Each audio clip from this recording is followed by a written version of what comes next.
नमस्कार, मी संकेत आणि आपण पाहत आहात मुंबई आउटलुकचा विशेष कार्यक्रम दिनविशेष। नव्या वर्षाची सुरुवात म्हणजे नव्या आशास, नव्या संकल्पना आणि नव्या सुरुवातीचा उत्सव। जगभर 1 जानेवारीला नववर्ष साजरे केले जाते। हा दिवस मागील वर्षातील चांगल्या आठवणींचा आनंद घेण्यासाठी त्यासोबतच भविष्याकडे पाहण्याचा दिवस असतो। नववर्ष साजरे करण्याची ही परंपरा प्राचीन बेबीलोन पर्यंत पोहोचते।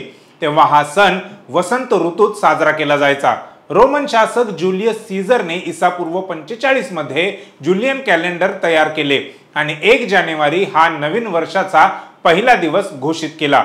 नववर्ष हा केवळ एक दिवस नसून तो आपल्याला नव्याने जगण्याची प्रेरणा देतो। हा दिवस आपल्याला आपल्या लक्ष्यांकडे जाण्यासाठी प्रेरित करतो आणि आपल्या जीवनात सकारात्मक बदल निर्माण करण्याची संधी देतो। नववर्ष साजरे करण्याच्या पद्धती अनेक देशांमध्ये देश आणि संस्कृतीनुसार भिन्न असतात। बऱ्याच ठिकाणी फटाके फोडून, पार्ट्यांचे आयोजन करून, मिठाई वाटून आणि नवीन वर्षाचे संकल्प करून हा दिवस साजरा केला जातो। 1 जानेवारी 1818 रोजी पुण्याजवळील कोरेगाव येथे घडलेली लढाई भारतीय इतिहासात एक महत्त्वाची घटना म्हणून नोंदली गेली आहे। ब्रिटिश ईस्ट इंडिया कंपनीच्या कॅप्टन F.F. स्टॉन्टन यांच्या नेतृत्वाखालील फक्त 500 सैनिकांची 2री बॉम्बे नेटिव्ह इन्फंट्री बटालियन या लढाईत सहभागी झाली होती। या बटालियनमध्ये सर्वच जाती जमातीच्या सैनिकांचा सहभाग होता, परंतु बहुतांश सैनिक हे अनुसूचित जाती या वर्गातील होते।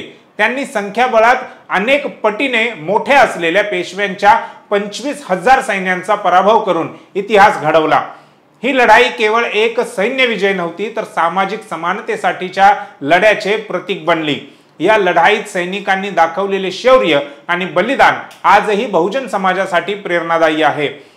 भीमा कोरेगाव लढाई देशाच्या इतिहासात एक महत्त्वपूर्ण टप्पा मानली जाते आणि दरवर्षी बहुजन समाज मोठ्या उत्साहात हा दिवस एक उत्सव म्हणून साजरा करत असतो। 1 जानेवारी 1848 हा दिवस भारताच्या सामाजिक इतिहासात एक महत्त्वपूर्ण टप्पा म्हणून नोंदला गेला आहे। या दिवशी पुणे येथे ज्योतिराव फुले आणि सावित्रीबाई फुले यांनी मुलींसाठी पहिली शाळा सुरू केली। त्या काळी स्त्रियांना शिक्षणापासून वंचित ठेवण्याची जणू एक प्रथाच होती। अशा परिस्थितीत फुले दाम्पत्याने हे पाऊल उचलून एक क्रांतिकारी बदल घडवून आणला। या शाळेच्या स्थापनेमागे फुले दाम्पत्याचा दूरदृष्टीचा दृष्टिकोन होता। त्यांना समजले होते की समाजातील प्रत्येक घटकाच्या विकासासाठी शिक्षण हाच एकमेव मार्ग आहे। मुलींच्या शिक्षणावर भर देऊन त्यांनी समाजातील लिंग भेदभावाचा मुद्दा उपस्थित केला। त्यांच्या या प्रयत्नाला सुरुवातीला समाजातून तीव्र विरोध झाला होता, परंतु फुले दाम्पत्याने आपले ध्येय सोडले नाही आणि त्यांनी मुलींच्या शिक्षणासाठी अनेक शाळा नंतर सुरू केल्या। फुले दाम्पत्याच्या या कार्याचा आजही आपण लाभ घेत आहोत। त्यांच्या या ऐतिहासिक पावलामुळे भारतीय समाजात स्त्री शिक्षणाची चळवळ उभी राहिली।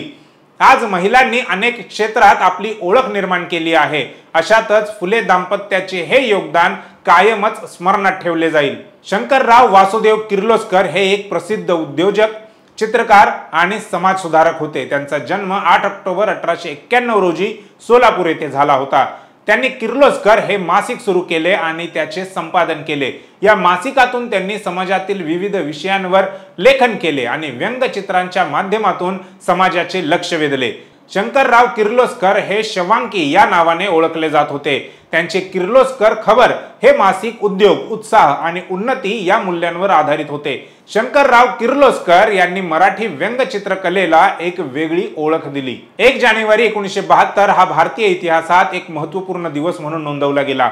या दिवशी भारताला एक नवीन राष्ट्रीय चिन्ह मिळाले, वाघ। होय, या दिवशी भारताने आपला राष्ट्रीय प्राणी म्हणून वाघाला निवडले। वाघाला राष्ट्रीय प्राणी म्हणून निवडण्यामागे अनेक कारणे होती। वाघाचा वेग, त्याची शक्ती आणि सुंदरता यामुळे तो भारतीयांच्या हृदयात विशेष स्थान धारण करतो। याशिवाय वाघ हा भारताच्या बायोडायव्हर्सिटीचे प्रतीक देखील आहे। तो भारतीय जंगलाचा राजा म्हणून ओळखला जातो। वाघाच्या संख्येत झालेल्या कमीमुळे त्याला राष्ट्रीय प्राणी म्हणून निवडण्याचा निर्णय घेण्यात आला। या निर्णयामागे वाघांच्या संवर्धनाची आणि त्यांच्या अधिवासांचे संरक्षण करण्याची भावना होती। वाघाला राष्ट्रीय प्राणी म्हणून निवडल्याने वाघांच्या संवर्धनासाठी जनजागृती वाढली। प्रोजेक्ट टायगर यांसारख्या अनेक संवर्धन कार्यक्रमांना चालना मिळाली। आज भारतात वाघांची संख्या वाढली आहे। ही वाघ आणि त्याच्या संवर्धनासाठी झालेल्या प्रयत्नांची यशोगाथाच आहे.